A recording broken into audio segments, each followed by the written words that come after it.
Starboard 5, CFA pass. Check. Safety of Fan 8, bearing at red 90. P5 loaded. Clear visual. Definitely clear. Clear blind. Engage.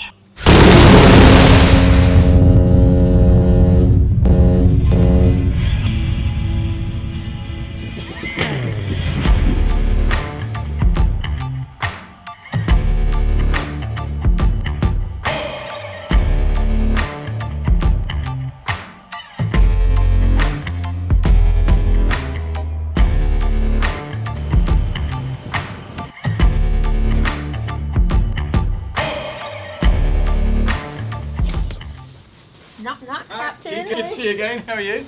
Great to see you. Welcome to HMS Albion. Dan, really good to see you. Come on in. Come on in. So guys, this is Peter, captain of the Royal Navy's flagship. And Peter, say hi to YouTube. Yeah, hi YouTube. It's absolutely fantastic to have Dan and Kika on board. I've been following their channels for a number of months. And when I saw that they were in Plymouth, I thought this is a golden opportunity to get them on board and come and see the Royal Navy's amphibious assault ship. And now we're here. Well, you know what? I have an idea. How about I can teach you how to vlog, right? That is That'd be a good great thing. idea. Since Yes. we're here, I'll teach you how to become a YouTuber. Well, how about I teach you how to be the captain of a warship? That sounds fair. So we've got 48 hours Okay. of your training. By the end, you should be able to take the seat on the bridge and be the captain of a warship. But Is it a lot of what work? you've got to do is quite a lot of work, and what you're going to have to do is get to know this ship. Go down below, find out how it works and what it does. Do you think you're up to that? I think I could do it. Let the training begin.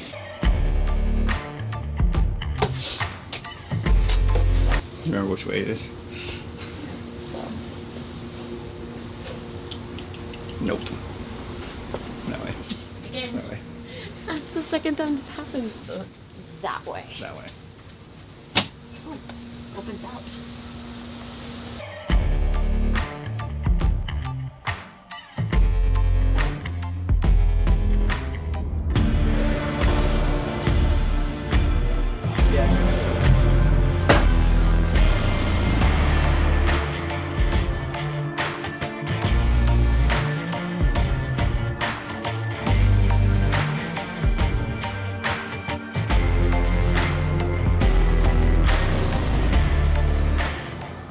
We're not actually at the bottom yet, we're on 5 deck. So there's 2 more decks below.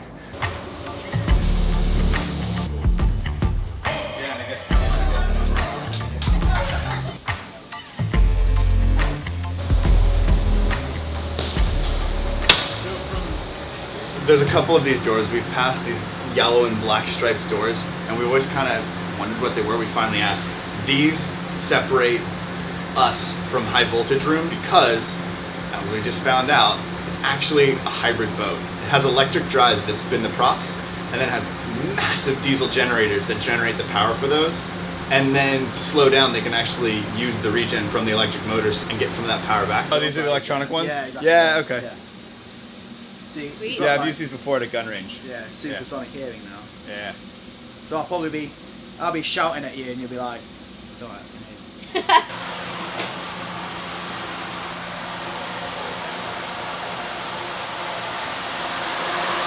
It's huge.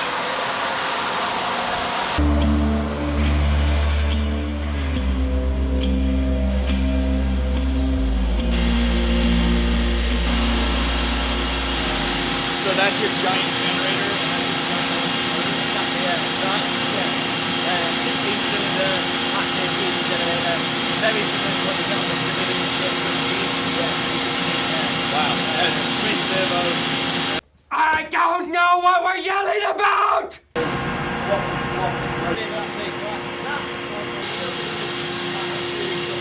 Loud noises!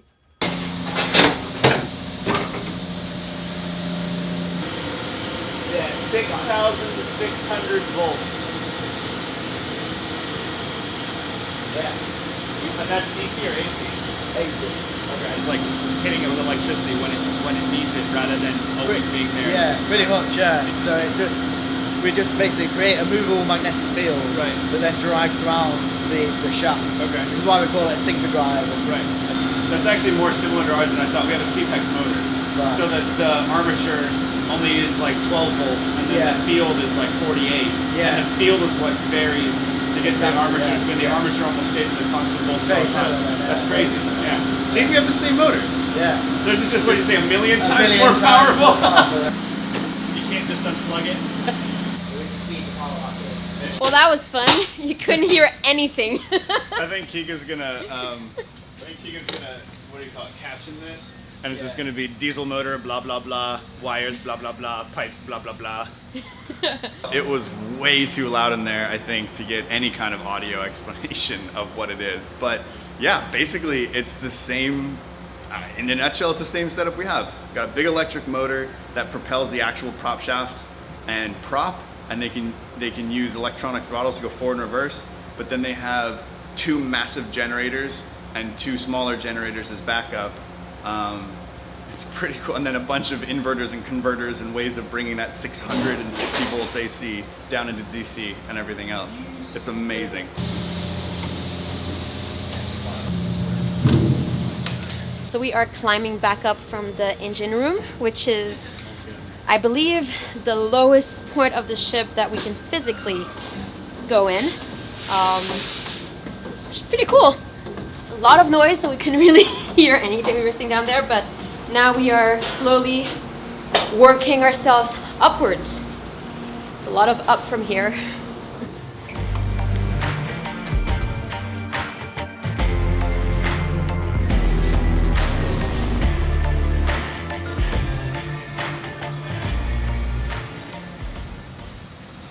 And I'm sure I'll answer for them when I'm gone. You thought you were alone down here, didn't you? Yeah. Just you and the engines? Yeah, next time I'm going to shut the door. Because I imagine fire's probably your #1 like real threat. Oh, yeah. Right? I mean, like Yeah. going to war is. Yeah. No, everyone on board is a trained firefighter. These are the same sort of softwood plugs that we have on our boat for filling up holes. You put that in, bang it with a hammer, and then the water kind of expands a little bit, and it seals off 90% of the. We reckon egress. 95%. They reckon Yeah. with first stage. Through hole we But have if it is gets like- really big, I mean, we've got the really big wedges. Getting some bullet holes. And inside then- the boat. Beyond that, Stop putting holes in my shit. that's when we start using the DC timber.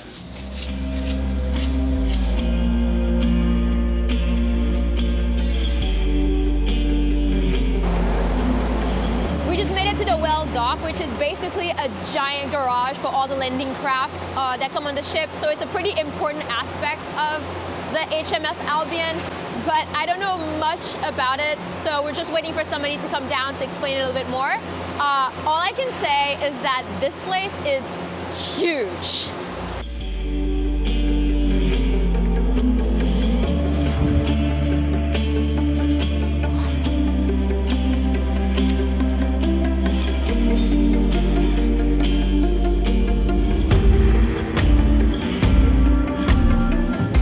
You've seen the bridge, the eyes and ears, you've seen the upstream, the brain. This is the heart of it because this is the amphibious capability. So what we're standing at the moment is the vehicle deck. If I was to take all the vehicles I stow in here, line them up in a straight line, bumper to bumper, they'd extend for 400 metres. This is where the vehicles go, this is where the stores go, and I have a team on board that manage the vehicle deck. But if you look behind me over there, we've also got a dock. We do 2 things that you would never ever do with your yacht. We deliberately sink this ship by 3 metres, and then we take our landing craft out and we deliberately run them onto the beach. The landing craft you see there, the landing craft utilities, are 200 ton. We have 4 of them, and they have a draft of about 2 metres. We've got a bit of a load on there, but each one of those will carry a main battle tank, and they're what we use to empty this vehicle deck onto a beach or back again. There's a massive space in the very heart of the ship. It's a Swiss Army knife. It's a multi-tool. It's got something for just about everything from humanitarian relief to high-end warfighting. We do church services, parades, dinner parties. We play football, dodgeball. This evening you'll be able to join us for a trip out on the landing craft. Oh, that would be awesome. Thank you very much. We look forward to it. Thank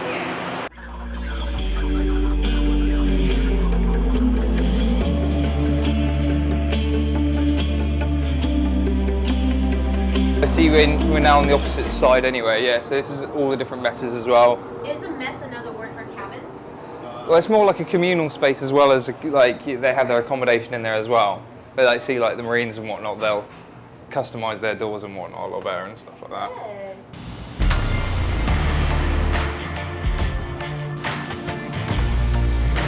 Yeah. Only a few months.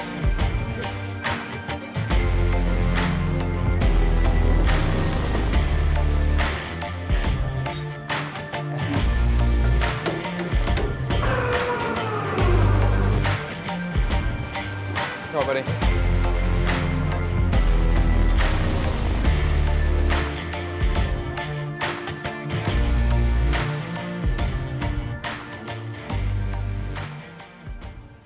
So yeah, this is where they control the aviation from. They liaise directly with the bridge for sort of shoals and things like that.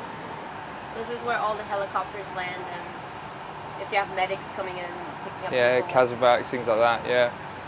This is where the young officers hide out. Finally get to see the light. Yeah. Usually I'm working 7 decks below, so by the time I get up to here, we're on a 1 deck at the moment, I'm pretty tired by the time I get up here. But I enjoy it because I get to work with high voltage equipment, so the only ships that are high voltage are Type 45s, destroyers, LPDs like this, and the QE class aircraft carrier. But it's also the only way to work with amphibious forces, to work with the Marines or the bootnecks, and that's the stuff that I enjoy, working with the landing craft. Yeah, you get to play with all the toys. Yeah. Yeah.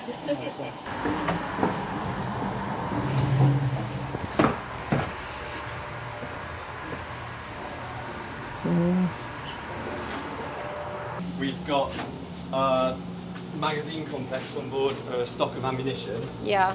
in order to give them what they need to go ashore and complete their mission. So this is our largest magazine that we've got on board the ship. It's part of a magazine complex that stretches over 3 decks and allows us to supply Marines and soldiers when they're on here as an embarked military force. Not every single part of the ship we can bring the camera with us, so we're gonna have to leave you guys out here and we'll be back. That was really cool. We're going to go up from here, so we can go straight from here, right?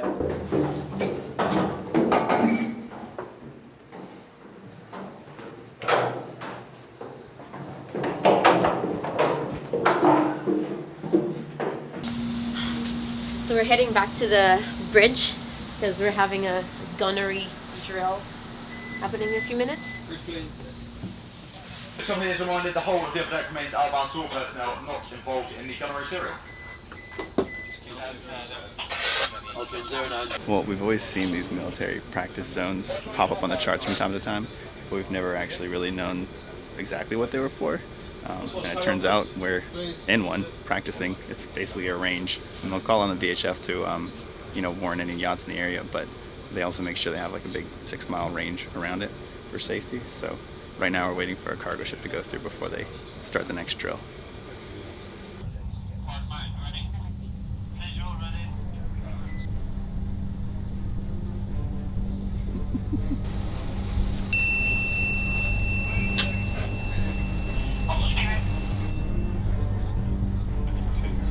P2 Roger, stand to surface, red 90. Ready to engage. P5 to 2. Cover kill tomato, bear red 20. Clear visual. Lovely clear. Coming Keep line. for 270. Warning shot.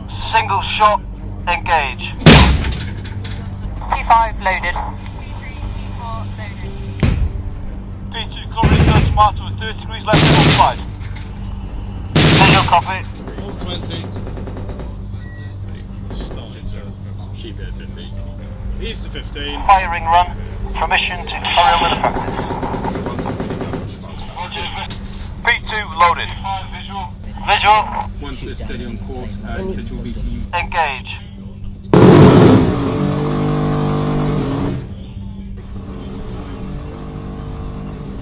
Check, check, check. Check, check, check. Reason for check. Drills have to be done relatively regularly, probably about quarterly if I was going to put a periodicity on it. It regularly needs to do calibration firings. And then there's the one where you put the tomato in the water. Yeah, so that's what we call a surface shoot, surface firing. It just allows A, the operators to get a little bit of practice, and B, for us just to make an assessment of sort of the optical sight that the operator has on his terminal, how accurate that is as well. This is a couple of our technicians. They're just de-prepping the gun now from earlier's firing serial. Then there'll be a certain amount of other clean down and maintenance they'll have to do on it just because it's been fired. It's like down there. Yeah, so if I just talk you through a weapon, so what you've got is this drum in here. Is where the bullets are stored. This is a purely defensive weapon. It's designed to be on a ship in a war zone, keeps you safe. That's pretty cool, actually. Yeah, that's Got cool. your back. Yeah, It's got your back, yeah.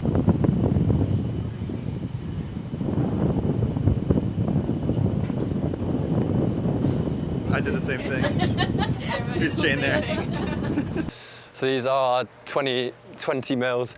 The design of this actually goes back to pretty much around the same time as the Second World War. So it's technically a cannon, a 20 millimeter cannon.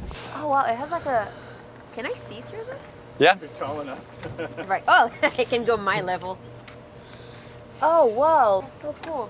Probably reach. So you've got. It's going down. You've got a sort of rectangle where you can actually see the sky, and then there's two little plates you see in between. So what you're trying to do is line up the rings and the cross that's in the rings with the target. You get the best perspective if you're in the shooting position, which is obviously like... Yeah, because then you can just like lock on your eye on it, Yeah. Oh my god, that's crazy.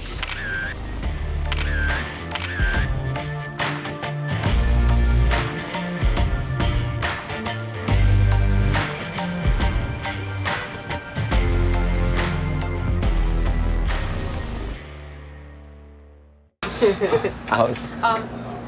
Yeah. They're still alive. There was miniguns, dolphins, sunsets. It was beautiful all at the same time. It's fantastic. The stuff that happens in the world of weapon engineering, sir. Very cool. Pleasure. It was awesome. Yeah, thanks for the tour.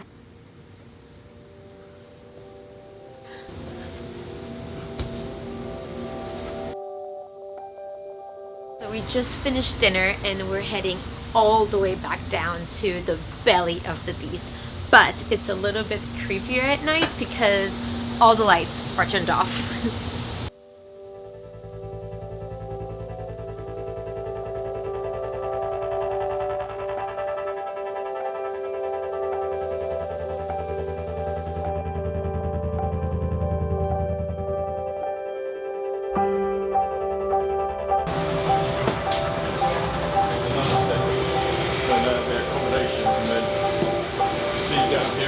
Beast.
Yeah, this is kind of... So the 7 of you just, basically, you're just operations on this boat? Yeah, essentially, yeah. So below this deck we've got fridge stores, freezer. We've got a hot cooker in here, an oven, fridge. No washing machine, unfortunately. It's all it's mandrolic in that whole Mandrolic, yep. Bye. Bye.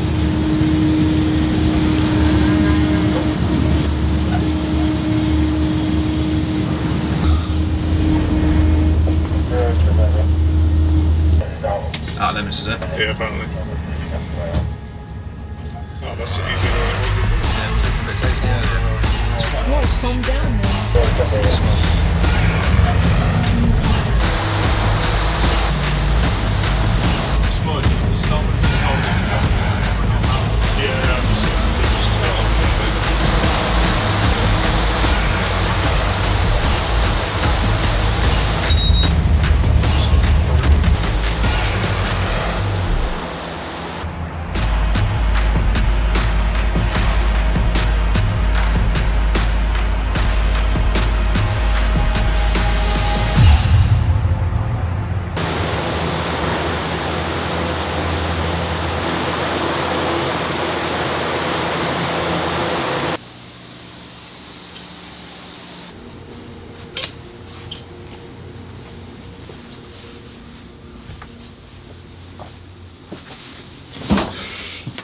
It's been a really long day.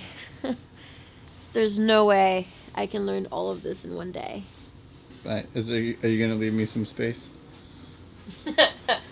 Even you make that bed look small. That says a lot about the bed. And you're very little. I have some space for you.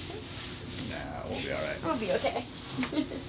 Although when I jumped in, the comforter was there, and I just like landed right here. It was like a little trap, metal trap. Should we take you to sick bay? Yeah, right. There's a couple medics on the boat.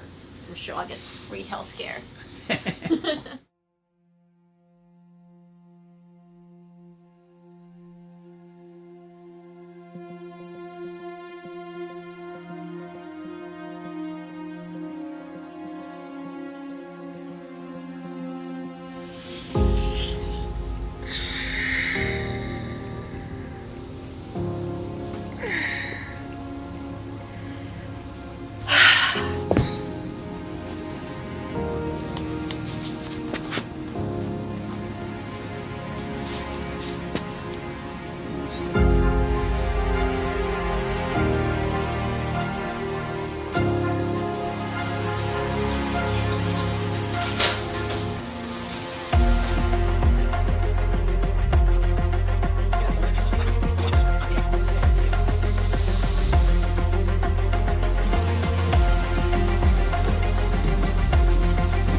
Finish to 4 please.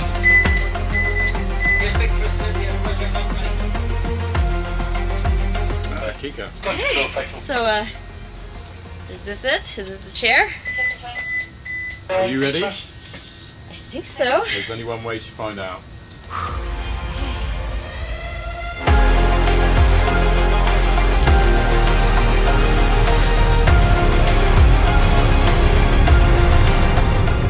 Engineering to bridge. We're ready whenever you are, Captain. Ensign, take us home.